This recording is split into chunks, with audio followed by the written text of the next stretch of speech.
John chapter 6, verses 2 to 11, it says, "And a large crowd was following him because they saw the signs that he was doing on the sick.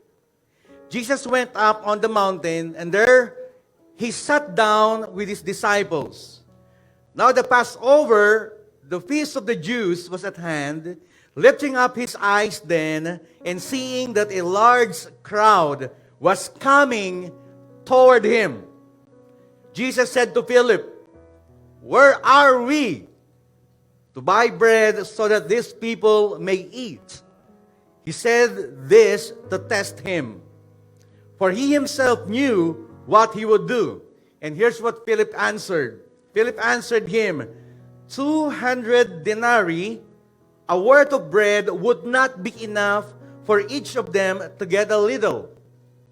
One of his disciples, Andrew, Simon's Peter brother, said to him, 'There is a boy here who has 5 barley loaves and 2 fish, but what are they for so many?' So Jesus said, 'Have the people sit down.' Now there was much grass in that place, so the men sat down, about 5,000 in number. And then Jesus then took the loaves, and when he had given thanks, he distributed them to those who were seated. So also the fish, as much as they wanted. 5,000 people. Some of the Bible scholars said that it was not just 5,000. 10,000 or 50,000, including women and children. Think about this, it's just like the attendance in Araneta Coliseum. 15,000 people. Can you imagine that? 15,000 people, influx of people were following Jesus. You know why they were following Jesus? Because they heard that Jesus was a miracle worker. They just heard that Jesus can do something. Jesus can perform miracles. My prayer is this, sana hindi tayo lahat nandito. Kasi narinig lang natin na may himala kay Jesus. Ang prayer ko, sana lahat tayo na nandito. Kasi gusto nating makilala yung nagbibigay ng himala.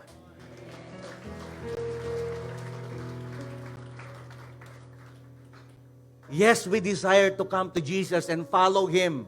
We are all, I can sense that, your audacious faith coming here, believing God for blessings, believing God for breakthrough. But here's what had happened. In verses 5 to 7, it says, lifting up his eyes then, and seeing that a large crowd was coming toward him, Jesus said to Philip, "Where are we to buy bread so that these people may eat?" These 15,000 people who are following me, paano natin sila papakainin? Sabi niya kay Philip, and then Philip answered, 200 denarii, or worth of bread, would not be enough for each of them to get a little. Now here's the truth. There is always shortage in life, even as we follow Jesus. Do you believe that? Kahit pastor ka pa, may kailangan ka pa rin. Tama ba? Kahit sobrang in love ka pa kay Lord, may kakulangan pa rin sa buhay. Tama ba yon? Yes, there is shortage, but I don't want you to have this shortage mentality. You know the shortage mentality? Narinig pa ni Jesus kay Philip. To my surprise, sa dinami-dami ng mga disciples, bakit si Philip pa? Lord, bakit naman siya? He knew that Jesus was a miracle worker, right? Alam ni Philip yun. And yet, Philip was asked by Jesus because Jesus was testing Philip. In every shortage, tandaan natin, laging may unsatisfaction. Naniniwala ba kayo doon? Sino dito medyo hindi ka satisfied sa pera mo, sa sweldo mo, taas sa kamay? May mga hindi kayo satisfied. Christian ka naman. Di ba? Christian ka naman, you know that God is the provider. Pero kapag tinanggap mo na yung sweldo mo, ba't hindi ka satisfied? Tama ba?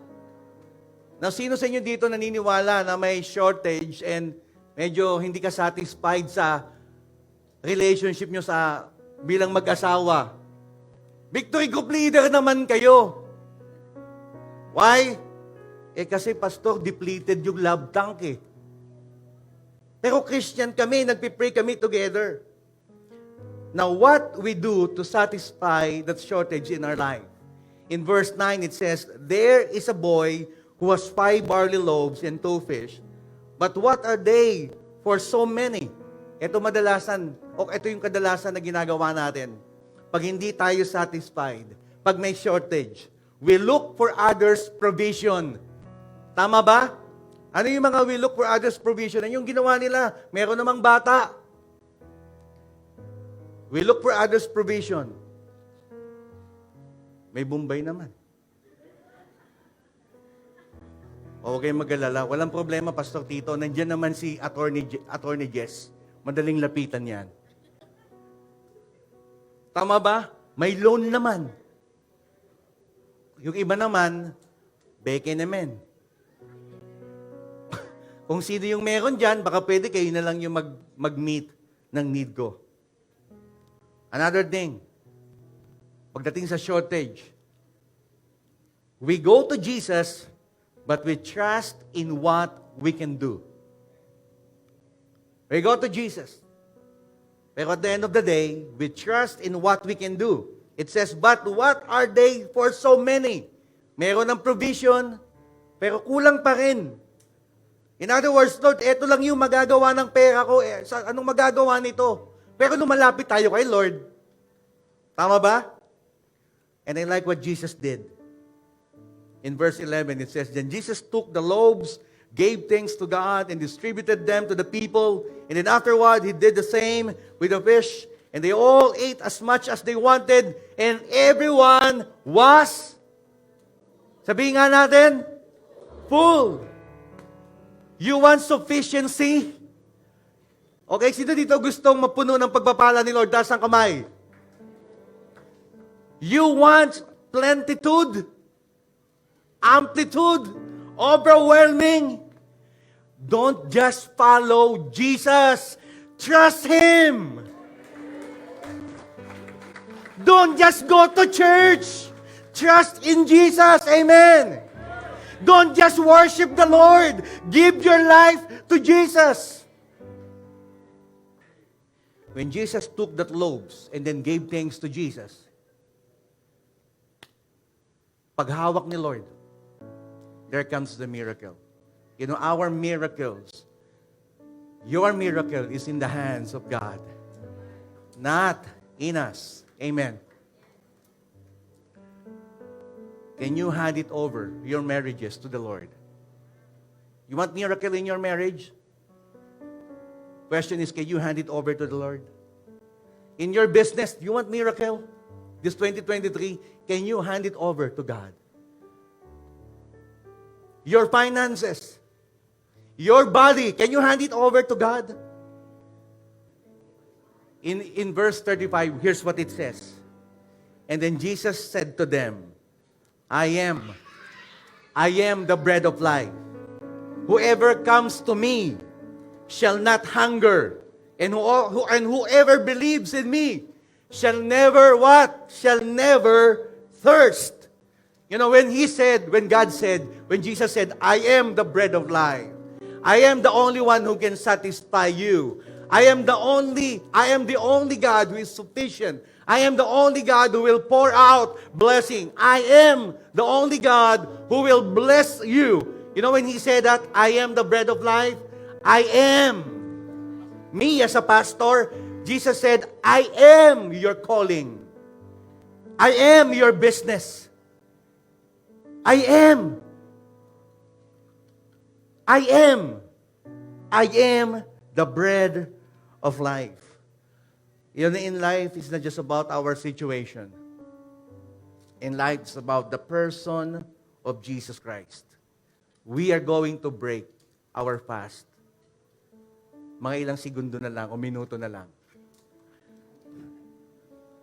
But let Jesus becomes the bread that will only satisfy us completely. our life forever. Amen.